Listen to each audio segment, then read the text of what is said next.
So using the debugger, let's trace this program code and see how pointer works. First, we need to compile the program. Compile done. So let's put a breakpoint here. And the main program is here. So as a main program is called, function one will be called. So we will have a pause at this moment. So the debugger, start debugging.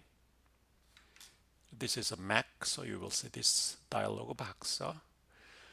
So at this moment in this program under local, so we have a variable pdcb and x1, xx1 and 2, and all of those values are meaningless because we haven't do any assignment initially yet. So now if I do step over, going physically to the next line, step over, now D gets 3.14, and then C, B, now P gets 10. So all of those variable P, D, C, B got the initial value. Now X is a pointer, so inside X, at this moment we don't have any value yet, but by executing line 16, step over, now X gets a value. So this is a long number in hexadecimal format. Recall that prefix 0x is for hexadecimal number, but this is a location of a variable D. It appears to be integer, but technically they are not int type, but this is address type. Recall that. As you unfold the debugger window, star x is there, and then star x is a 10. So star in C++ is a threefold usage. Normally it's a multiplication, and second, you use a star to declare pointer variable. And then after that, if you use just star x after declaring variable, meaning the star is called the dereference variable, means that you go to the address. So here x is holding address. This is address.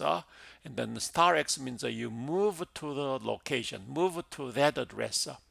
Then x is holding address of P, and then if you go to that address, what you will see is a P. So star x means a value of a P, which is 10, that is displayed. Step over again, then x2 is address of a D. So this value is the location of a variable D, and then star x2 is the value at D, which is 3.14. As you can see, after several zeros, there is one that's a precision truncation issue in a double non-int type of value. We are going to study that sometime later in the later lesson, though.